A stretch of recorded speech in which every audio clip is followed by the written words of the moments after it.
Guys, saya ada cerita nih. Jadi tuh tahun lalu waktu COVID lagi naik-naiknya, saya kan sakit tuh. Entah kenapa tiba-tiba pusing sama demam. Tahu nggak demamnya sampai berapa? Sampai sekitar 39 derajat loh. Dan itu bener-bener mendadak. Serius deh, itu mendadak banget. Wah, langsung panik tuh saya karena mikirnya ya apalagi kalau nggak COVID. Ya nggak sih? Karena saking paniknya, nggak peduli jam berapa, saya langsung cari info di mana bisa tes COVID. Padahal waktu itu jam 1 pagi. Akhirnya dapet tuh info kalau di rumah sakit deket kos nerima tes COVID 24 jam. Wah, langsung saya pesen, bayar, dan berangkat saat itu juga naik motor sendirian. Padahal ya lagi demam 39 derajat. Nah, di sini nih ada yang aneh. Setelah ditensi, dicek suhu badannya, lalu diinterview singkat tentang gejalanya, hingga akhirnya dites. Apa hasilnya? Negatif, bos. Serius negatif. Penyakit lainnya pun nggak ada. Yang artinya kondisi tubuh saya itu normal-normal aja. Aneh nggak sih? Terus lebih anehnya lagi, setelah dapat hasilnya, demam saya itu langsung turun. Serius langsung sehat walafiat. Terus langsung pulang naik motor. Ya udah kayak sehat-sehat aja. Ada yang pernah ngalamin kayak gitu juga nggak? Nah, setelah saya cari tahu apa yang terjadi sama badan saya, ternyata saya lagi ngalamin suatu kondisi yang namanya psikosomatis. Well, gini, psikosomatis itu asalnya dari pikiran dan kondisi mental kita. Jadi saat kondisi mental kita lagi nggak baik-baik aja, hormon-hormon stres yang kita produksi berusaha nyari jalan keluar, tapi imbasnya malah nyerang ke tubuh dan akhirnya bikin kita sakit. Entah itu penyakitnya kayak demam, tremor, asam lambung naik, dan lain-lain. Bahkan nih ya, se-ekstrim bisa bikin kita susah gerak sampai kejang-kejang. Misterius banget gak sih? Emang psikosomatis seberbahaya itu ya?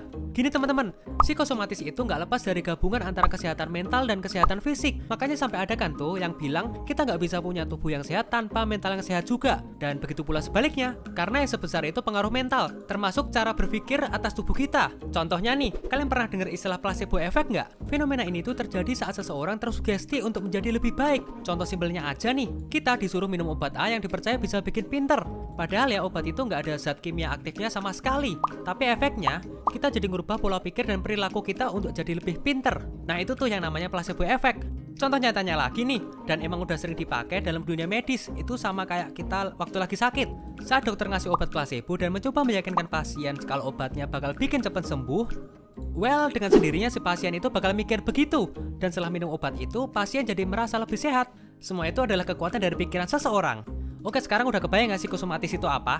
Nah, jika seandainya itu terjadi sama kamu, misalnya kamu ngalamin kayak saya di awal tadi, apalagi setelah kamu periksa ke dokter dan gak ada hasil pastinya, mungkin sebaiknya kamu konsultasi ke psikolog atau psikiater deh. Karena bisa jadi yang butuh pertolongan itu mental kamu, bukan fisik.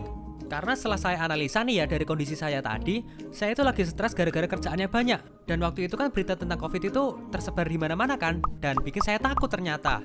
Jadi ketika saya melakukan suatu resiko, misalnya nggak pakai masker atau ketemu orang banyak, ya udah deh saya jadi panik, cemas gitu, dan tiba-tiba demam.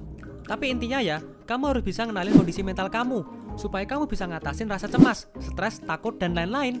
Dengan begitu, mental kamu bisa jadi lebih sehat dan otomatis fisik kamu pun juga lebih sehat. Terus jangan pernah takut buat konsultasi ke psikolog atau ke psikiater ya, karena mereka bakal bantu kamu untuk mengatasin masalah kamu tadi. Gitu ya.